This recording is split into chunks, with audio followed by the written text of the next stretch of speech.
of you. Good morning, Morning, ma'am. Okay तो कल जिन लोगों के पास स्कैनर था, स्कैनर रीड किया था आप लोगों ने एक बार? Yes, ma'am. क्या था? जिन्होंने रीड किया उसमें देखा होगा मर्टेलिटी से रिलेटेड 2-3 क्वेश्चंस थे, है ना। वो टॉपिक मैंने अभी तक आपको नोट्स में से कवर नहीं करवाया है, इसलिए मैंने उसे टच नहीं किया था स्कैनर का, है ना। वो अपन 2-3 दिन में जब अपना वो टॉपिक नोट्स के अंदर आएगा तब कवर करेंगे और उसके बाद में स्कैनर वाले क्वेश्चन ले लेंगे। ओके, बाकी चैप्टर 1 एंड चैप्टर 2 दोनों क्लियर? किस टाइप Yes, के ma'am. एग्जाम में क्वेश्चंस आते हैं पता चला, है ना। चलो आज अपन स्टार्ट करेंगे chapter number 3, that is audit planning, है ना। हमने जो प्रोसेस पढ़ा था ना, उस प्रोसेस से रिलेटेड अब हमारे क्या आएंगे, चैप्टर्स आएंगे। जो भी चीजें हमने पढ़ी थी वहां पे risk of material misstatement, planning, knowledge of business, ठीक है, ऑडिट एविडेंसेस, ये सारे अब हमारे पास क्या आएंगे, चैप्टर्स आएंगे। ऑडिट रिपोर्ट, पूरे प्रोसेस में जो जो मेन चीजें थी हमारी उनसे रिलेटेड हमारे क्या आने वाले, चैप्टर्स आने वाले हैं। एक चैप्टर आएगा इंटरनल कंट्रोल्स से रिलेटेड, ठीक है। तो नेक्स्ट जो भी अपन पढ़ने वाले हैं उनका बेसिक मैं आप लोगों का ऑलरेडी प्रिपेयर कर चुकी हूँ। अब अपन इन डिटेल सारी चीजें पढ़ने वाले हैं।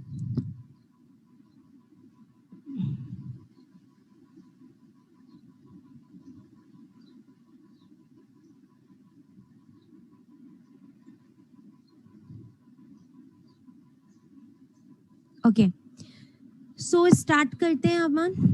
सबसे पहले ऑडिट प्लानिंग करने से पहले की क्या क्या स्टेप्स थी एक बार बताओ मुझे। Steps to audit के? हाँ, ऑडिट प्लानिंग से बिफोर स्टेप्स क्या क्या करता है ऑडिटर? मैम पहले तो engagement letter send करता है. Knowledge of business, Knowledge of business, understanding of internal control, risk of analysis of risk of material misstatement. और देन प्लानिंग, ठीक है। Planning, yes ma'am.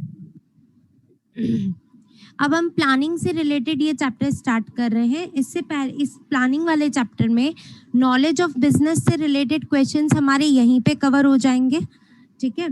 Understanding of internal control और risk of material miss statement का separate chapter है, वो बाद में पढ़ेंगे प्लानिंग के बाद में, ठीक है। अभी हम पहले क्या पढ़ रहे हैं, प्लानिंग, क्योंकि इसके अंदर नॉलेज ऑफ बिजनेस इंक्लूडेड है। तो स्टार्ट करते हैं हम। सबसे पहले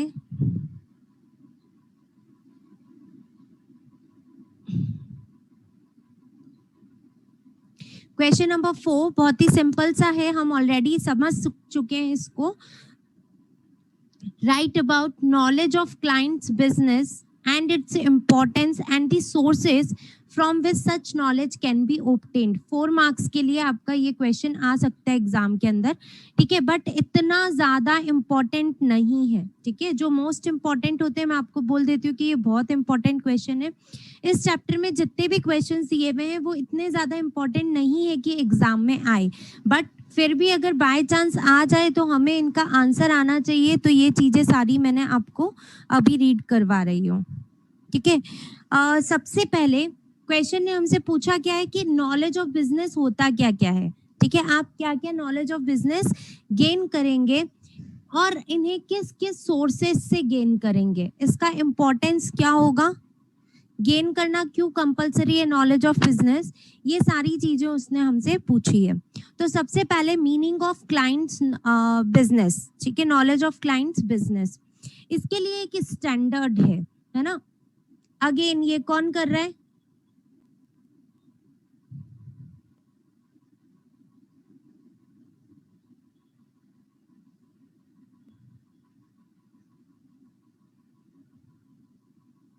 नाम लिखा हुआ आ जाता है, कोई पता जब कोई आया था, मैं कालिया नाम से आया, कोई ग्रुप में आया था, कालिया नाम, बट ये डेली इस नाम से कोई नहीं आता है।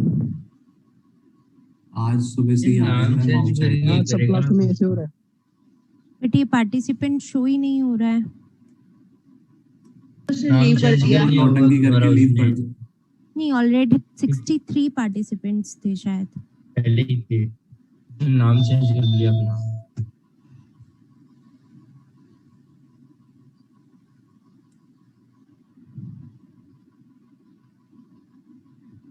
चलिए एक मिनट। हाँ,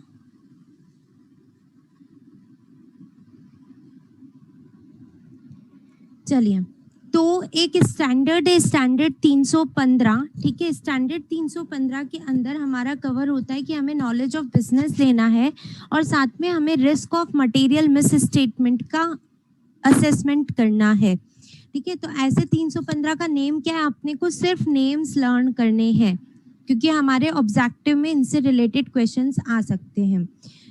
Identifying and assessing the risk of material misstatement through understanding the entity and its environment।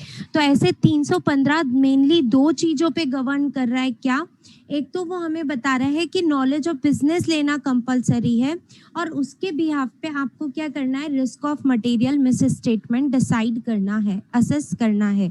ठीक है, ये है हमारा स्टैंडर्ड 315। अच्छा, अभी तक हमने कौन कौन से स्टैंडर्ड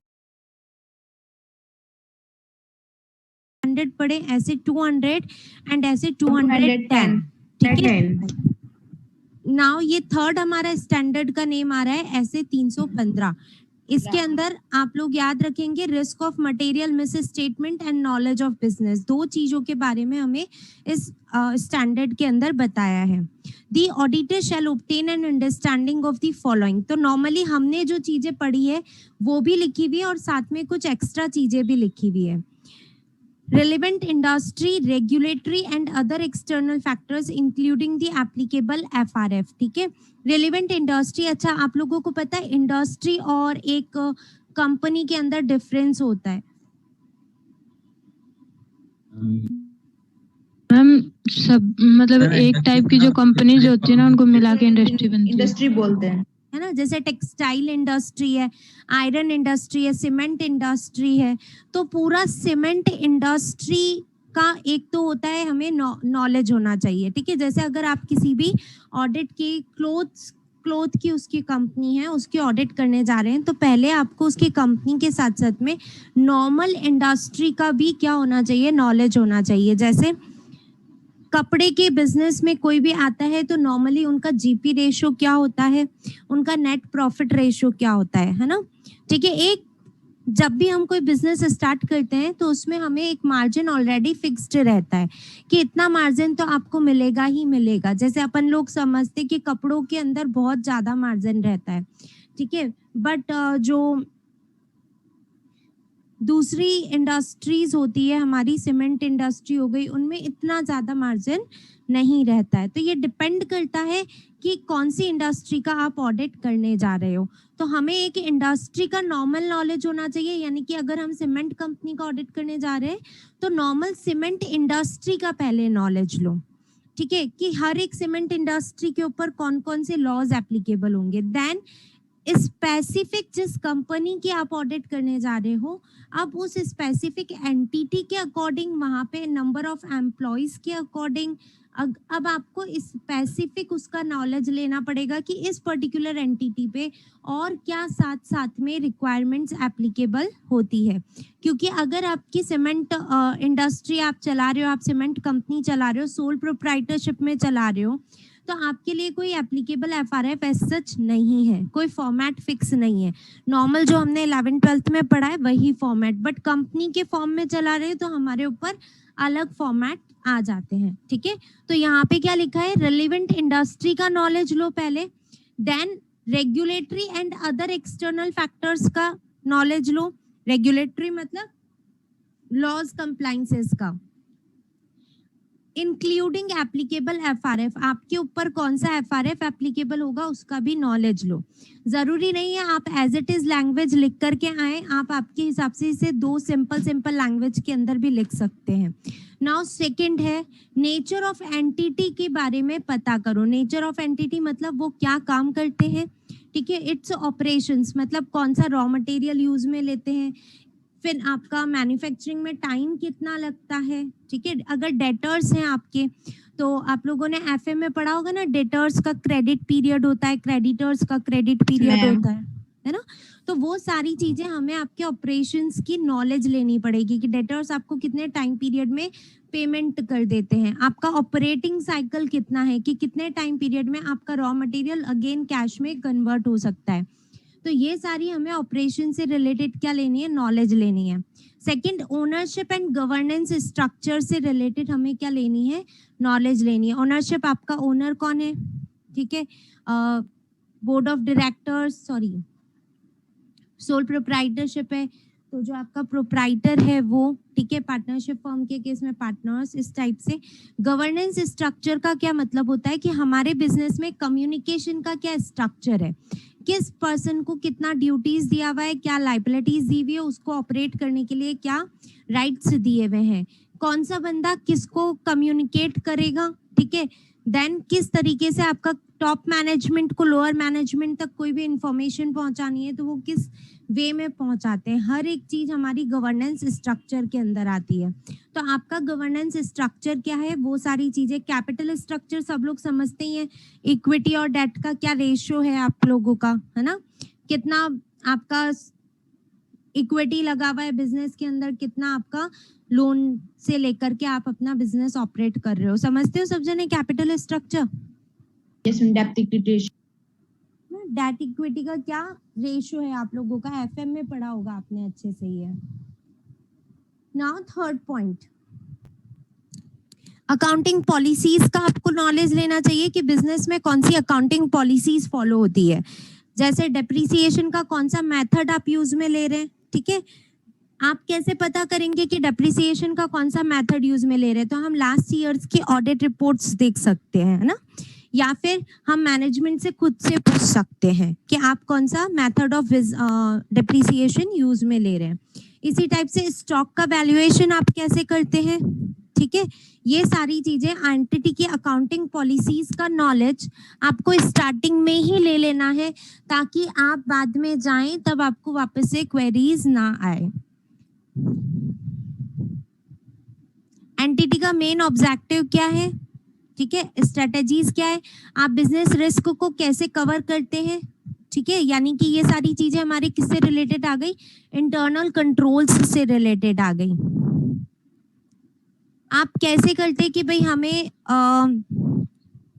बिजनेस रिस्क बहुत सारी हो सकती है बिजनेस के अंदर, जैसे फर्स्ट दे रखा है कि न्यू प्रोडक्ट्स आते रहते हैं, तो हम कैसे ये करेंगे कि हमारा स्टॉक आउट ज्यादा ना हो, तो इसके लिए आप कैसे स्ट्रेटेजीज बनाते हैं, इसका नॉलेज हमें यहाँ पे लेना है, ठीक है। कहीं आप ऐसा तो नहीं है आपके मेन कौन कौन से सप्लायर्स हैं, ऐसा तो नहीं है आप किसी एक ही सप्लायर पे रिलाय करके उसी से सारा रॉ मटेरियल परचेज कर रहे हैं। ये बिजनेस रिस्क कैसे हो सकती है, अगर मान लो मेरे पास में XYZ 3 सप्लायर हैं, ठीक है, मिस्टर एक्स से मैं 90% मेरा रॉ मटेरियल परचेज करती हूँ। अगर मिस्टर एक्स के बिजनेस में कुछ भी हार्म हो जाता है, उन्हें लॉसेज हो जाते हैं, या फिर उसका कोई डेटर पर्टिकुलर है वो इंसॉल्वेंट हो जाता है, या फिर उसके बिजनेस में आग लग जाती है, उस बंदे को कुछ भी लॉस होता है तो उसका पूरा डायरेक्टली इफेक्ट मेरे ऊपर आएगा, है ना। तो आपको नॉर्मली कभी भी एक सप्लायर से एक्सेसिव रिलायंस नहीं करना चाहिए। तो इस टाइप का नेचर तो नहीं है आपके यहाँ पे, ये चीज हमें पहले ही फाइंड आउट कर लेनी चाहिए। कहीं ऐसा तो नहीं है कि आप फाइनेंशियल कमिटमेंट्स को फुलफिल नहीं कर पा रहे हैं, आपकी लिक्विडिटी क्या है, ये सारी चीजें छोटी छोटी बिजनेस रिस्क, हम सिंपल सा आप अपने मन से भी यहाँ पे एग्जांपल्स दे सकते हैं, है ना। बिजनेस रिस्क हमें आइडेंटिफाई करनी है कि नॉर्मली आपकी क्या क्या बिजनेस रिस्क इस बिजनेस के अंदर इन्वॉल्व हो सकती है, ठीक है। देन आपके बिजनेस का फाइनेंशियल परफॉर्मेंस क्या है, इसका मेजरमेंट भी हमारे नॉलेज ऑफ बिजनेस में आता है। जैसे समझो इस पॉइंट को क्या, कि क्रेडिट रेटिंग एजेंसीज होती है, पता है क्या होती है क्रेडिट रेटिंग एजेंसीज? यस, है ना, कुछ नेम्स पता है हाँ, किसी को? बताना एक बार। अच्छा, मैं बता देती हूँ। क्रेडिट रेटिंग एजेंसीज क्या होती है? कुछ कंपनीज होती हैं जो क्रेडिट रेटिंग का काम करती है, जैसे इकरा एक क्रेडिट रेटिंग एजेंसी है ना। वो लोग क्या करते हैं, आपको जैसे मुझे अगर लिस्टेड होना है, ये सबके लिए नहीं है, हर टाइप के एंटिटी के लिए नहीं है। नॉर्मली लिस्टेड कंपनीज में या फिर जो बिग लेवल पे कंपनीज काम करती हैं, है ना, चाहे प्राइवेट हो अनलिस्टेड हो, बट बिग लेवल पे काम कर रही है तो उनकी भी क्रेडिट रेटिंग होती है। कुछ कंपनीज होती है जो क्रेडिट रेटिंग का काम करती हैं। वो क्या काम करती है कि आपके बिजनेस के अंदर आपकी फाइनेंशियल परफॉर्मेंस कैसी है, आप फ्यूचर में कितने स्ट्रांग रहेंगे, आपकी फाइनेंशियल पोजीशन कितनी स्ट्रांग रहेगी, उसके ऊपर आपको क्रेडिट रेटिंग देती है। 1 star, 2 star, 3 star, 4 star, 5 star, है ना। कुछ इस तरीके से स्टार्स में देते हैं, कोई ABC इस ग्रेड टाइप में देते हैं। तो जितनी हायर आपकी क्रेडिट रेटिंग होगी उतना ही अच्छा आप लोगों का फाइनेंशियल कंट्रोल होगा, उतने ही कम मिस स्टेटमेंट होने के आपके फाइनेंशियल्स में चांसेस होंगे। तो ऑडिटर को अगर और नॉलेज लेना है इन डेप्थ आपके बिजनेस का, तो अगर आपकी क्रेडिट रेटिंग होती है, किसी एजेंसी से आपकी क्रेडिट रेटिंग होती है, तो आप वहाँ पे क्रेडिट रेटिंग एजेंसी की रिपोर्ट्स भी लेकर के इंफॉर्मेशन कलेक्ट कर सकते हैं, नॉलेज ऑफ बिजनेस गेन कर सकते हैं। तो यहाँ पे ये जो 5th पॉइंट है वो यही है कि आपको रिव्यू करना चाहिए एंटिटी के फाइनेंशियल परफॉर्मेंस का। रिव्यू आप कैसे करेंगे? यहाँ पे जो क्रेडिट रेटिंग एजेंसी है उनका क्या रिपोर्ट्स कहता है आपके फाइनेंशियल्स के लिए, आपकी कंपनी के लिए, वहां से आप यूजफुल इंफॉर्मेशन निकाल सकते हो, ठीक है। Then knowledge about the following, क्या क्या हमें और पता होना चाहिए कि आपकी ब्रांचेस कहाँ कहाँ हैं, आपके वेयर हाउसेस कहाँ कहाँ हैं, आपका KMP कौन है, की मैनेजरियल पर्सन्स कौन है, आपके रिलेटेड पार्टीज कौन कौन सी हैं जिनके साथ में आप कोई भी ट्रांजैक्शंस करते हैं, ठीक है। उनका सबका नॉलेज हमें स्टार्टिंग में ही होना चाहिए, इसलिए ये पॉइंट्स यहाँ पे लिखे हैं। क्लियर सबको क्या क्या नॉलेज होनी चाहिए हमें बिजनेस के बारे में? मैम ये जो क्रेडिट रेटिंग एजेंसीज होती है गवर्नमेंट की होती है क्या? नहीं, ऐसा कोई कंपलसरी नहीं है। मैम किस बेसिस पे मतलब होती जैसे है? कुछ कंपनीज होती है वो अपना काम ही क्रेडिट रेटिंग का रखती हैं, ठीक है, कि वो फाइनेंशियल्स को यूज में लेकर के आपका रेटिंग देती है बिजनेस को कि कितना आपका बिजनेस का फाइनेंशियल परफॉर्मेंस कितना अच्छा है। जैसे बैंक्स केवल गवर्नमेंट तो ये कंपलसरी नहीं है ना, प्राइवेट गवर्नमेंट बैंक्स भी होती है। सेम क्रेडिट रेटिंग एजेंसीज भी प्राइवेट भी होती है, गवर्नमेंट भी होती है, प्राइवेट भी होती है।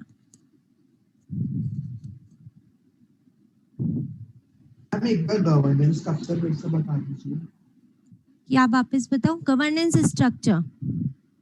गवर्नेंस स्ट्रक्चर मैंने आपको बताया कि आपके बिजनेस का स्ट्रक्चर क्या है, कम्युनिकेशन का मैनर क्या है आपका, है ना, किस बंदे को कितना राइट्स और ड्यूटीज दिया हुआ है, सेग्रीगेशन कैसे हो रखा है आपके यहाँ पे राइट्स ड्यूटीज का, ये सारी चीजें हमारी आती है गवर्नेंस स्ट्रक्चर के अंदर। सिंपली जो आप लोगों ने 12th क्लास में ऑर्गेनाइजेशन, स्टाफिंग, ये चैप्टर्स पढ़े थे ना, हायरार्की पढ़ा था, अलग अलग टाइप का, वो 3 लेवल्स होते हैं आपके, top management, middle management, lower management, है ना। ये सारी चीजें किसके अंदर आती है? गवर्नेंस स्ट्रक्चर के अंदर आती है। तो ऑडिटर को इसका नॉलेज लेना चाहिए। ओके, 4th का पॉइंट बता दो। 4th का कौन सा पॉइंट? पूरा ही पॉइंट बताऊं? 4th C, okay. Loss of financing due to entity's inability to meet financial commitments. आपका कोई फाइनेंशियल कमिटमेंट हो रखा है, लाइक कि मुझे मिस्टर एक्स को इतने रुपए देने हैं, ठीक है।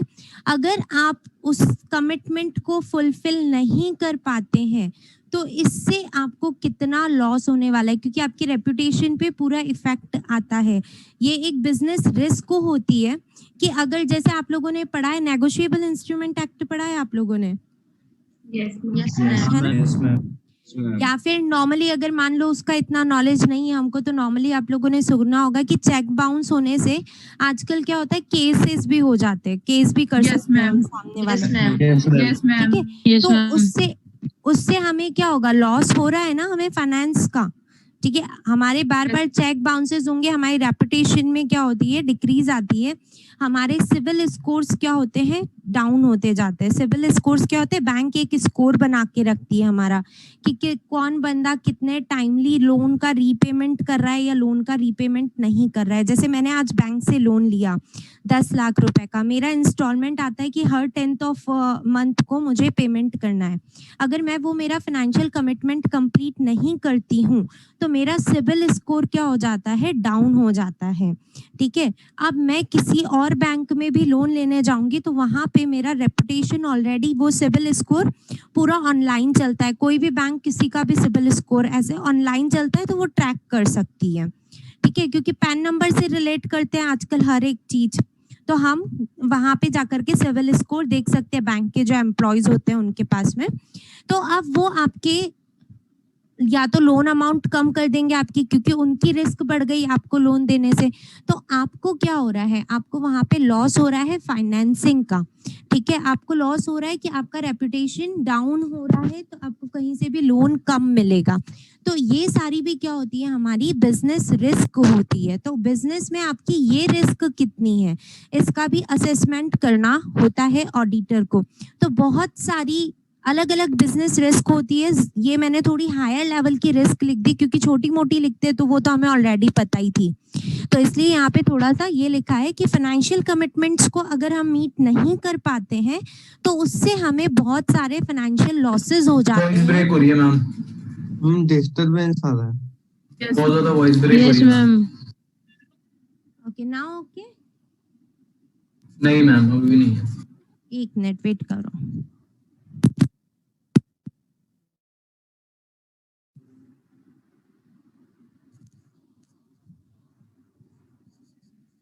ओके आप यस मैम, सही है। सही है, चलिए। तो हमें इन सारी वजह से क्या फाइनेंशियल लॉसेस हो सकते हैं, ये बिजनेस रिस्क का डिटर्मिनेशन भी एक ऑडिटर को करना होता है। Clear, point number C. Yes ma'am. Okay, now sources क्या क्या हो सकते हैं हमारे ऑब्टेन करने के क्लाइंट्स के बिजनेस का knowledge. Clients annual report to shareholder, जो शेयर होल्डर्स को हम रिपोर्ट देते हैं वो हो सकता है। मिनट्स हो सकते हैं, हमारे मिनट से हम पता लगा सकते हैं बहुत सारी चीजें कि आपके यहाँ पे बिजनेस में ma'am. पूरे साल भर में क्या क्या चीजें हुई हैं, है ना। Internal financial management reports such as MIS reports, क्या होती है MIS रिपोर्ट्स, ये समझ लो। जैसे मैंने आपको अभी अभी बताया कि एक गवर्नेंस स्ट्रक्चर होता है। ठीक है, अगर मान लो एम्प्लॉयज को कोई भी चीज, जैसे मान लो परचेज मैनेजर को कोई भी चीज हायर लेवल के मैनेजमेंट तक पहुंचानी है या बोर्ड ऑफ डायरेक्टर्स तक पहुंचानी है, तो रियल लाइफ के अंदर जो होता है हमारा सिस्टम, वो ऐसे नहीं होता है कि हम डायरेक्टली जाकर के बोर्ड ऑफ डायरेक्टर्स से मिल लेंगे। हमें क्या बनानी पड़ती है, एक मैनेजमेंट इंफॉर्मेशन सिस्टम रहता है ना। एक रिपोर्ट बनानी होती है पूरी रिटर्न के अंदर, जिनके formats already company wise fix होते हैं। कोई एज सच फॉर्मेट फिक्स नहीं है, कंपनी वाइज अपने अपने फॉर्मेट्स रहते हैं। तो हमको पूरा वहां पे इश्यूज लिखने होते हैं कि हमें परचेज डिपार्टमेंट में क्या इश्यूज आ रहे हैं, हमारे अकॉर्डिंग इसका क्या प्रॉब्लम का सोल्यूशन हो सकता है। ये सारी चीजें आपका एक सिस्टम बना हुआ रहता है कि परचेज डिपार्टमेंट वाला बंदा किसको हैंड ओवर करेगा, वो बंदा कैसे बोर्ड ऑफ डायरेक्टर्स तक उसको पहुंचाएगा। तो इसे कहते हैं MIS रिपोर्ट्स। आपकी डे टू डे जो वर्किंग्स होती है उनके बेसिस पे जो रिपोर्ट्स निकाला जाता है, या फिर आपके इश्यूज और आपके अकॉर्डिंग, क्योंकि काम आप कर रहे हो तो आपके अकॉर्डिंग उनका क्या सॉल्यूशन हो सकता है, उन सब का रिपोर्ट हम जो हायर लेवल की अथॉरिटीज तक पहुंचाते हैं, दैट इज MIS सिस्टम होता है वो एक, और उन रिपोर्ट्स को कहते हैं हम MIS रिपोर्ट्स। तो क्या उनसे हमें नॉलेज मिलेगा, ऑब्वियसली सारी चीजें हमें पता चलेगी कि आपके मंथली क्या काम हो रहा है, कितना इन्वेंट्री इन आया, कितना आउट गया, उन सब का इन शॉर्ट डिस्क्रिप्शन रहता है हर एक चीज का। तो हम वहां से भी नॉलेज ऑफ बिजनेस ऑब्टेन कर सकते हैं। Previous year audit working papers, बहुत ही अच्छा वर्ड है वर्किंग पेपर्स, बहुत ही इंपॉर्टेंट वर्ड है। वैसे जो हम चैप्टर नंबर 4 पढ़ने वाले हैं उसमें ये वर्किंग पेपर वर्ड आएगा, बट अभी मैं आपको समझा देती हूँ इन शॉर्ट की होते क्या है। मैं ऑडिट करने जाऊंगी तो क्या मैं ओरल के अंदर जैसे मैं चीजें चेक करती जा रही हूँ, क्या वो मेरे माइंड में हमेशा स्टोर रहेगी? No ma'am. नहीं ना। ठीक है, मुझे इवन मैं 2 दिन तक भी हर एक चीज 100% लर्न रख के लूं अपने माइंड में, ऐसा पॉसिबल नहीं है। तो जब भी हम ऑडिट करने जाते हैं, हमारे पास में हम कुछ पेपर्स लेकर के जाते हैं, सारी वर्किंग कि आपका नॉलेज ऑफ बिजनेस क्या है, आपका रिस्क कितना है बिजनेस के अंदर, हमने क्या प्लानिंग किया, ठीक है, हमने कौन से ऑडिट एविडेंसेस गैदर किए, मुझे ऑडिट करते टाइम क्या क्या क्वेरीज आई, उन क्वेरी का सॉल्यूशन कैसे निकला ना, सारे ऑडिट एविडेंसेस के बिहाफ पे मैंने क्या ओपिनियन बनाया, ये सारी चीजें रिटर्न के अंदर मैं जिन पेपर्स के अंदर लिखती हूँ उन्हें कहते हैं ऑडिट वर्किंग पेपर्स। ठीक है, तो एक चीज अच्छे से समझना यहाँ पे कि वर्किंग पेपर मेरी यानी कि ऑडिटर की प्रॉपर्टी होते हैं, उनको सिर्फ मैं ही देख सकती हूँ, मैं उसे किसी को भी दिखाने के लिए बाउंड नहीं होती हूँ, किसी को भी, मतलब ना तो मैं आपको दिखाऊंगी, आपके यहाँ पे ऑडिट करने आती हूँ तो मैं आपको भी बाउंड नहीं हूँ कि मेरे वर्किंग पेपर्स दिखाऊं, क्योंकि वो मेरी प्रॉपर्टी है, मैंने वर्किंग किया है, सब कुछ मेरा जो भी ऑब्जर्वेशन था मैंने उन वर्किंग पेपर के अंदर लिखा है। बट अगर मुझे लॉ बाउंड करता है कि मुझे वो वर्किंग पेपर्स किसी लॉ अथॉरिटी को देने पड़ेंगे या वहां पे उनका एक्सट्रैक्ट मुझे कुछ उनको देना पड़ेगा, तो मैं सिर्फ वहां पे बाउंड हूँ।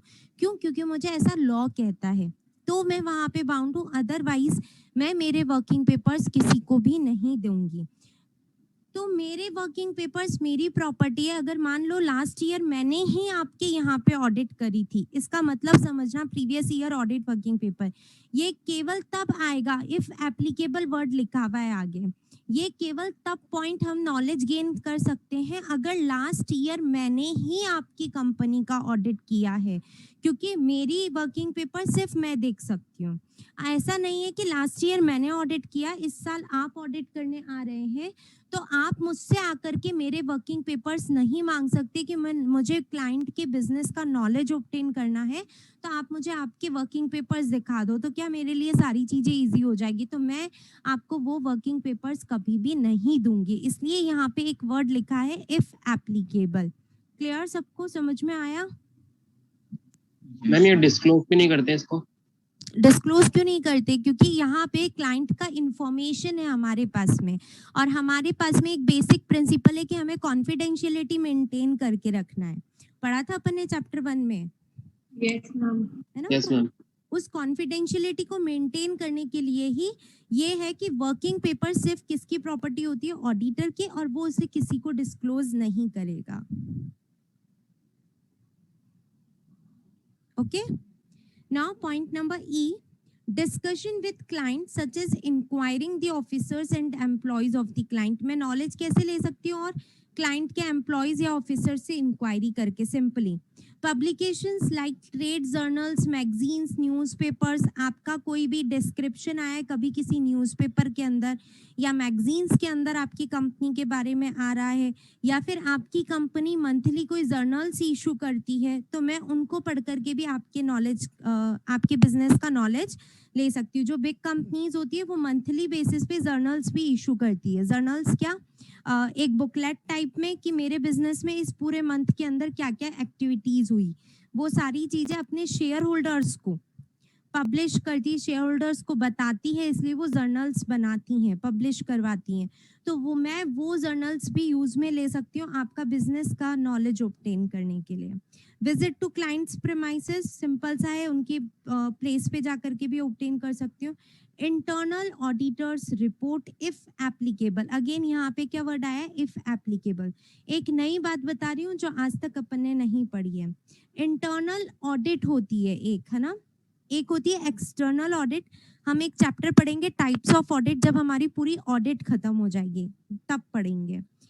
उसमें एक टाइप आता है कि ऑडिट 2 टाइप्स की होती है, इंटरनल ऑडिट और एक्सटर्नल ऑडिट। इंटरनल ऑडिट मतलब जो कंपनी खुद होती है, कंपनी खुद ही अपने यहाँ पे एक ऑडिटर अपॉइंट करके रखती है पूरे साल भर के लिए कि आपको डेली बेसिस पे मेरे बुक्स ऑफ अकाउंट्स को ऑडिट करना है, ठीक है। और एक होता है एक्सटर्नल ऑडिटर, जो हम अभी पढ़ रहे हैं ना, वो हम पढ़ रहे हैं एक्सटर्नल ऑडिटर, वो बंदा ईयर एंड पे जाता है और ईयर एंड पे जाकर के ऑडिट करता है, ठीक है। बट इंटरनल ऑडिटर कौन होता है? एक एम्प्लॉय ऑफ द कंपनी होता है, हमने उसको साल भर के लिए अपॉइंट किया है और वो ऑडिटर डेली बेसिस पे या 2 दिन में या 3 दिन में 15 दिन में अकॉर्डिंग टू द साइज और नेचर ऑफ द बिजनेस आपके सारे ट्रांजैक्शंस को क्या करता है? ऑडिट करता है, उसे कहते हैं इंटरनल ऑडिटर। और अपनी एक ऑडिट रिपोर्ट इशू करता है। उसका ऑडिट रिपोर्ट, उसका ओपिनियन इतना ज्यादा इंडिपेंडेंट नहीं होता है। इंडिपेंडेंट तो वो भी होगा बट इतना ज्यादा इंडिपेंडेंट नहीं होगा। क्यों नहीं होगा? क्योंकि वो साल भर आपके यहाँ पे काम कर रहा है, तो आपके मैनेजमेंट से, आपके एम्प्लॉयज से उसका कोई ना कोई कनेक्शन, कोई सॉफ्ट कॉर्नर्स कुछ बन जाते हैं, इसलिए वो इतना ज्यादा इंडिपेंडेंट नहीं होता है। उसे कहते हैं इंटरनल ऑडिटर। वो ऑडिटर फुल ईयर का एक रिपोर्ट इशू करता है। उस रिपोर्ट को पढ़ करके भी मैं क्या ले सकती हूँ? आपके बिजनेस का नॉलेज ले सकती हूँ ना। हर एक, ये नॉर्मली इंटरनल ऑडिटर कंपनी वाले रखते हैं ना, सोल प्रोप्राइटर या पार्टनरशिप फर्म्स नहीं रखते क्योंकि उनका लेवल ऑफ बिजनेस इतना ज्यादा बड़ा नहीं होता है। तो ओनली कंपनीज के केस में इंटरनल ऑडिट होती है। इंटरनल ऑडिट की एक लिमिट दी हुई है कंपनीज एक्ट 2013 के अंदर, सेक्शन 138 है, वहां पे इंटरनल ऑडिट के बारे में बताया हुआ है और वहां पे एक लिमिट दी हुई है कि अगर आपका पेड अप शेयर कैपिटल या फिर आपका टर्नओवर इस पर्टिकुलर लिमिट से इंक्रीज होता है ना, इस लिमिट से ज्यादा है, तो ही आपको इंटरनल ऑडिट करवानी है। अदरवाइज आपको इंटरनल ऑडिट करवाने की नीड नहीं है, मैंडेटरी नहीं है। आप अपनी इच्छा से कराओ तो करा लो, बट कंपनीज एक्ट केवल उनको बाउंड करता है जिनकी ये लिमिट एक्सेस होती है उस पर्टिकुलर क्राइटेरिया से। इसलिए यहाँ पे क्या वर्ड लिखा है? If applicable. अगर आपके यहाँ पे इंटरनल ऑडिट एप्लीकेबल होती है तो हम वहां से भी क्या ले सकते हैं? नॉलेज ऑफ बिजनेस ऑब्टेन कर सकते हैं। और final credit rating agency report, ये मैं आपको ऑलरेडी समझा चुकी हूँ। समझ में आए सारे पॉइंट्स? कोई भी प्रॉब्लम? यस। जो इंटरनल ऑडिट कर रहा है वो किसी और जगह पे एक्सटर्नल ऑडिट कर सकता है? देखो, इंटरनल ऑडिट कर रहे हो तो नॉर्मली होता क्या है रियल लाइफ में? इंटरनल ऑडिटर होते कौन है? 2 पर्सन इंटरनल ऑडिटर हो सकते हैं ना। फर्स्ट की, जैसे मैं सीए हूँ है ना, अगर मैं जॉब लाइन चूज करती हूँ तो कुछ कंपनीज होती है जो अपने ही बिजनेस के अंदर एक डिपार्टमेंट सेट कर लेती है इंटरनल ऑडिट का, ठीक है। तो वहां पे मैं एज अ एम्प्लॉय, वो मुझे हायर करती है। अब मैं फुल टाइम वहां पे एम्प्लॉय होंगी तो मैं एक्सटर्नल ऑडिट्स कर ही नहीं सकती हूँ। क्यों? क्योंकि मुझे ऑडिट्स करने के लिए सीओपी लेना पड़ेगा और जब मैं जॉब में हूँ तो सीओपी ले ही नहीं सकती। समझ में आया एक चीज? ठीक है। तो yes ma'am. Now second point क्या होता है कि सेकंड पॉइंट ये होता है कि कंपनी ये चाहती है कि मैं इंटरनल ऑडिटर खुद अपॉइंट ना करूं, ठीक है। मतलब डिपार्टमेंट अपने बिजनेस में सेट ना करूं, बट मैं किसी और को आउटसोर्स कर दूं मेरा ये काम, है ना। जैसे मैंने कोई बिग सीए कंपनी है, बिग सीएमए कंपनी है, उनको आउटसोर्स कर दिया ये काम कि आप हर 15 दिन में आकर के मेरे सारे 15 दिन के ट्रांजैक्शंस की ऑडिट करके चले जाया करो, ठीक है। अब आप कितना भी टाइम लगाओ वो आपके ऊपर है। 15 दिन में आया करो, महीने भर में आया करो, आपको क्या करना है? मेरी सारे ट्रांजैक्शंस की ऑडिट करनी है, ठीक है। मेरे जितने भी ट्रांजैक्शंस हो रहे हैं, चाहे परचेज डिपार्टमेंट, सेल डिपार्टमेंट, आपको इसका ऑडिट करके जाना है। नाउ वो लोगों के पास में सीओपी हो सकता है, मैंने उन्हें ये काम आउटसोर्स किया है, उन्हें हर दिन आकर के मेरे यहाँ पे मैंने एम्प्लॉय एज अ जॉब उनको हायर नहीं किया, मैंने ये उनको काम आउटसोर्स कर दिया कि आपको ये काम करना है। अब आप 15 दिन में किसको भेज रहे हो, कब किसको भेज रहे हो, सब कुछ आपके ऊपर है। इन दैट केस वो बंदे के पास में सीओपी हो सकता है और वो एक्सटर्नल ऑडिट्स कर सकता है। जैसे सिंपल करती हूँ, आप लोगों ने चार्टर्ड अकाउंटेंट्स की अलग अलग फर्म्स का नाम सुना होगा, जो बिग 4 फर्म्स है, EY, KPMG, डेलॉयट, सुना है? Yes ma'am. Yes, ma'am. Big Four सुना है. Yes, उसमें ma'am. क्या होता Yes, है? ma'am. उसमें क्या होता है, कुछ पार्टनर्स हैं है ना, उन पार्टनर्स के अंडर में बहुत सारे एम्प्लॉयज काम करते हैं। तो मेनली पार्टनर्स के पास में सीओपी होता है और जो बहुत सारे एम्प्लॉयज है उनको हमने एज अ जॉब हायर किया हुआ है। अब वेदांता है, एक कंपनी है, उसने चाहा कि मेरे को इंटरनल ऑडिट डिपार्टमेंट खुद को सेट नहीं करना है, मैं डेलॉइट को ये काम क्या कर देती हूँ, आउटसोर्स कर देती हूँ। तो अब डेलॉइट वाला वेदांता की इंटरनल ऑडिट कर सकता है, किसी और कंपनी की एक्सटर्नल ऑडिट्स भी कर सकता है, बट वेदांता की खुद की एक्सटर्नल ऑडिट नहीं कर सकता। जिसकी हम इंटरनल ऑडिट कर रहे हैं उसकी हम स्टैट्यूटरी एक्सटर्नल ऑडिट्स नहीं कर सकते हैं। समझ में आया? Yes ma'am. एक बार रीजॉइन कर लो। एक सेकंड ये रिपीट हाँ, रीजॉइन कर लो, फिर रिपीट कर रही हूँ।